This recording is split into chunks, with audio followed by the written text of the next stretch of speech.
Hotel राजमहल episode 67 Nikita.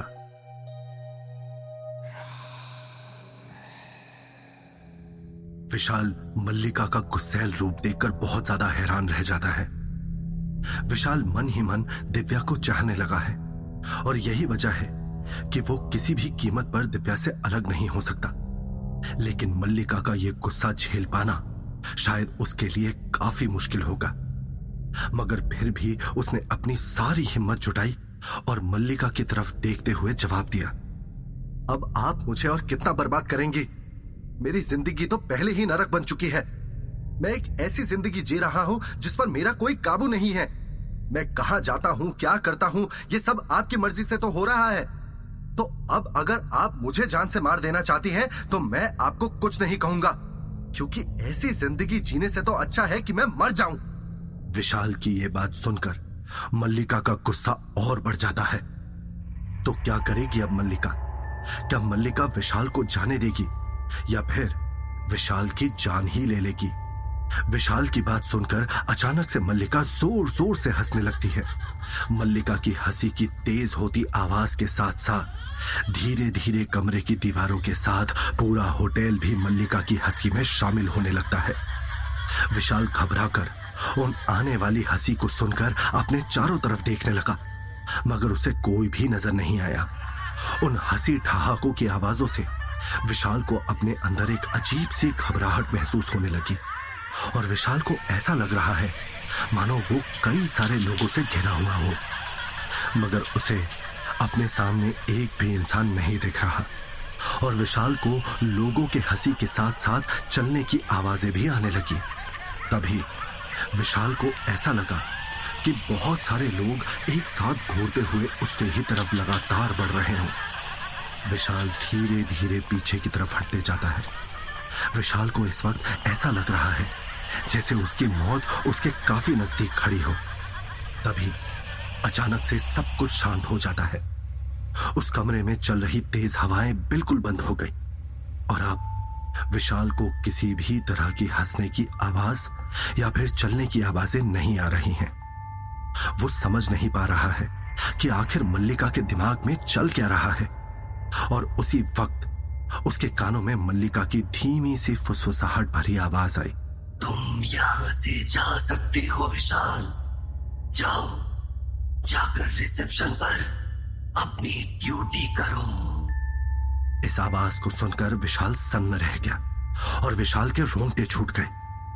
विशाल को मल्लिका की बातों का मतलब समझ नहीं आया और वो हैरानी से इधर उधर देखने लगा। विशाल को हैरानी पूर्वक इधर उधर देखता हुआ देखकर मल्लिका ने कहा, अरे इतनी हैरानी से इधर उधर क्या देख रही हो विशाल? मैं तुम्हारे सामने खड़ी हूं। मल्लिका के इतना कहते ही विशाल ने देखा कि एक आकृति उसके सामने उभर कर आने लगी और एक तेज हवा के झोंके के साथ मल्लिका विशाल के सामने मुस्कुराती हुई खड़ी होती है।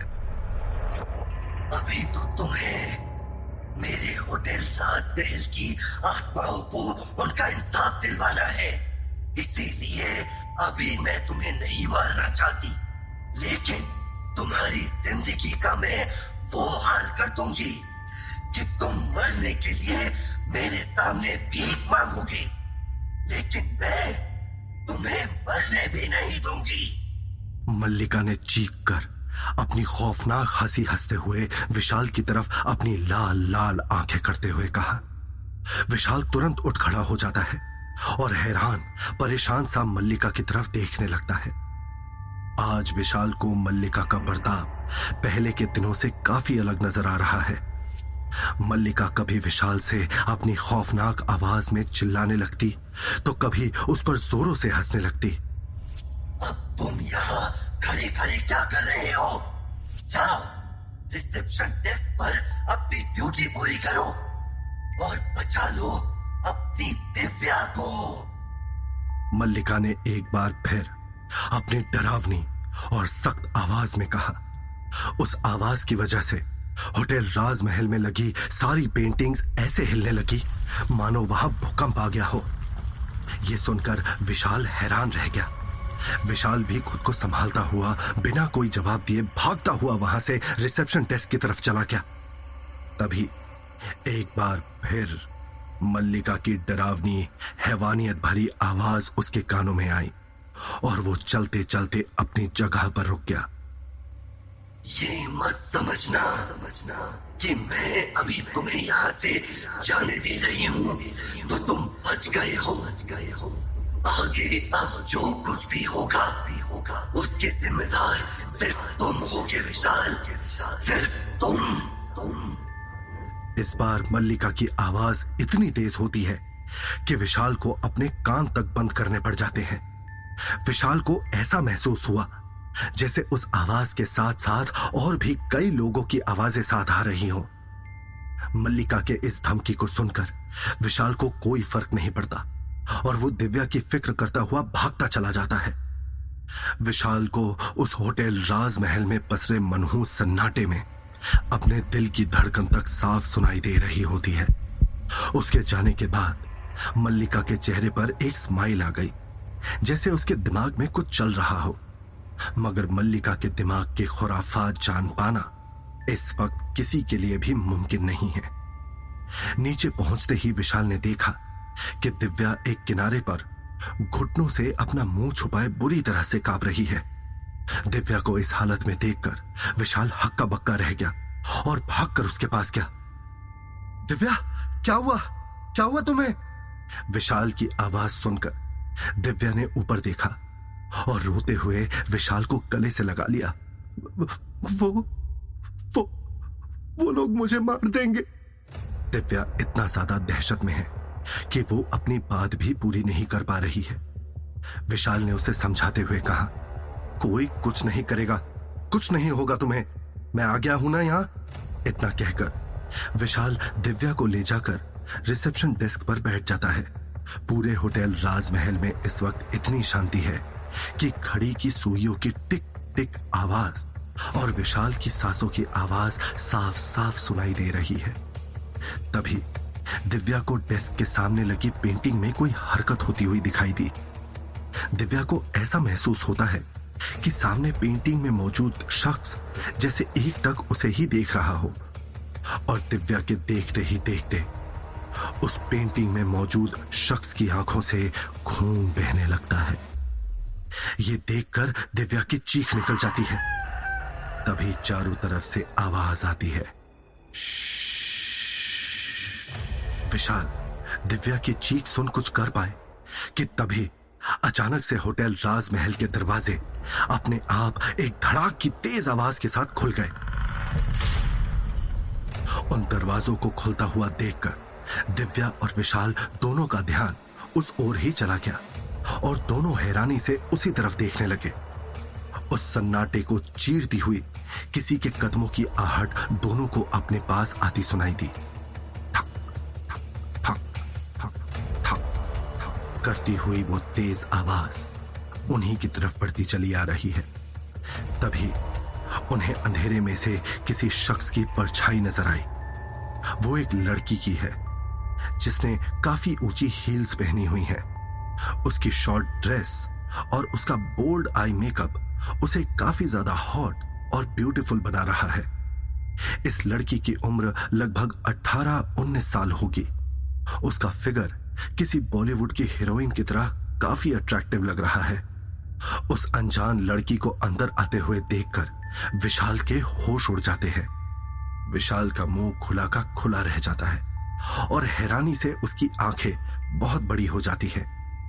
शायद विशाल ने अपनी पूरी जिंदगी में इससे ज्यादा खूबसूरत लड़की आज से पहले कभी नहीं देखी थी। उसी की तरफ चली आ रही वो लड़की बिल्कुल किसी परी की तरह लग रही है। होटल राजमहल के अंदर आज एक नई लड़की आई है जिसकी खूबसूरती और अदाएं देखकर विशाल के होश उड़ गए हैं। मगर दिव्या और विशाल में से किसी को नहीं पता कि उसके यहां आने का मकसद क्या है।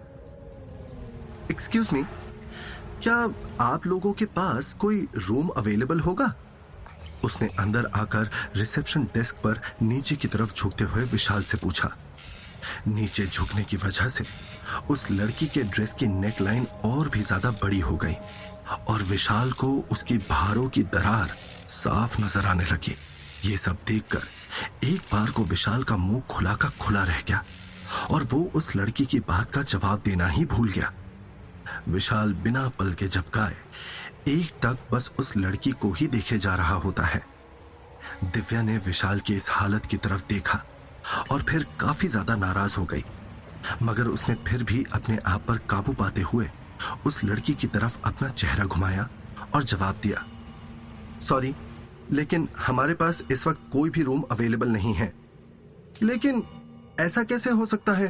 ध्यान से देखिए, इतना बड़ा होटल है, आपके पास कोई ना कोई रूम अवेलेबल जरूर होगा। दिव्या के मना करने के बाद भी वो लड़की किसी की कोई बात सुनने के लिए बिल्कुल भी तैयार नहीं है। मैंने आपसे कहा ना कि हमारे पास कोई भी रूम अवेलेबल नहीं है तो नहीं है, अब आप यहां से जा सकती हैं। दिव्या ने बड़ी बेरुखी के साथ जवाब दिया।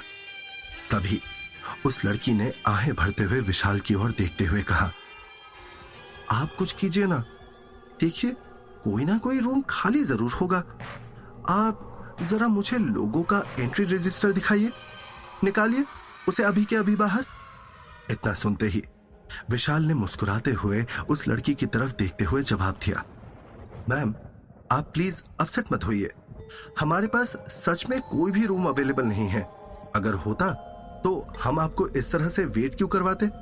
उन दोनों की बात सुनकर वो लड़की काफी ज्यादा परेशान हो गई और उसी वक्त विशाल और दिव्या के कानों में मल्लिका के चिल्लाने की तेज आवाज आई, मैंने तुम दोनों से कितनी बार कहा है कि कोई भी गेस्ट यहाँ पर आए तो उसे किसी भी कीमत पर जाने नहीं देना है, और तुम लोग अब मेरी बात भी नहीं मान रहे हो। क्या तुम लोग चाहते हो कि मैं इस लड़की के साथ भी वही सब करूं जो मैंने तुम दोनों के साथ किया है? मल्लिका की उस जोरदार आवाज को सुनकर विशाल और दिव्या के चेहरे का रंग उड़ गया। लेकिन हैरानी की बात तो ये है कि मल्लिका की आवाज सिर्फ विशाल और दिव्या को ही सुनाई दी। वहीं उनके सामने खड़ी वो लड़की हैरान होकर विशाल और दिव्या की हरकतों को देख रही होती है। जैसे ही उन दोनों ने मल्लिका की बात सुनी, वो काफी ज्यादा डर गए और घबराकर एक दूसरे की तरफ देखने लगे। वो दोनों उस लड़की को होटल राजमहल में रुकने नहीं देना चाहते हैं, लेकिन अब उनके पास और कोई चारा भी नहीं है। इसीलिए विशाल ने आखिर में ना चाहते हुए भी उस लड़की की तरफ देखा और रजिस्टर उस लड़की की तरफ घुमाकर कहा, आप इसमें अपनी डिटेल्स फिल कर दीजिए। विशाल की बात सुनकर उस लड़की के चेहरे पर एक बड़ी सी मुस्कान आ गई और उसने तुरंत खिलखिलाते हुए अपनी डिटेल्स उसमें फिल कर दी। विशाल ने उससे वापस रजिस्टर लेते हुए कहा, थैंक यू मैम। विशाल की बात सुनकर उस लड़की ने कहा, प्लीज कॉल मी निकिता। ये सुनकर विशाल मुस्कुराने लगता है और वही दिव्या को ये सब सुनना बिल्कुल भी अच्छा नहीं लग रहा होता। इसीलिए दिव्या ने चिढ़ते हुए उस लड़की की तरफ देखा और विशाल के हाथों से चाबी छीनते हुए उस लड़की को देते हुए कहा, ये लीजिए आपकी keys for room number 4011। Thanks, finally तुम लोगों के पास मेरे लिए एक रूम तो खाली हुआ। इतना कहकर निकिता ने अपने कमरे की चाबी लेने के लिए अपना हाथ आगे बढ़ाया और उसकी उंगलियां गलती से विशाल के हाथों को छू गई।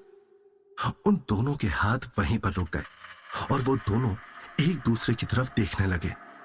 विशाल को ऐसा लगा जैसे उस लड़की के छूते ही उसके बदन में एक बिजली दौड़ गई हो। दिव्या ने उन दोनों को एक दूसरे के इतने नजदीक देखा और उसका दिल टूट गया, मगर दिव्या ये बात अच्छी तरह से जानती है कि उसका विशाल के ऊपर कोई हक नहीं और विशाल अपनी मर्जी का मालिक है। इसीलिए दिव्या ने अपने टूटे दिल को संभालते हुए धीरे से अपना गला साफ करते हुए कहा, अब आप जाकर आराम कर लीजिए ma'am, you are welcome. Divya की आवाज सुनते ही विशाल और निकिता जैसे अपने होश में आ गए और काफी अनकंफर्टेबल होकर इधर उधर देखने लगे। आखिरकार निकिता ने दिव्या की तरफ देखकर स्माइल की और उसके बाद वहां से अपने कमरे की तरफ जाने लगी। तभी उसने पीछे मुड़कर विशाल की तरफ देखा और कहा, मेरा बैग आप रूम में छोड़ देंगे?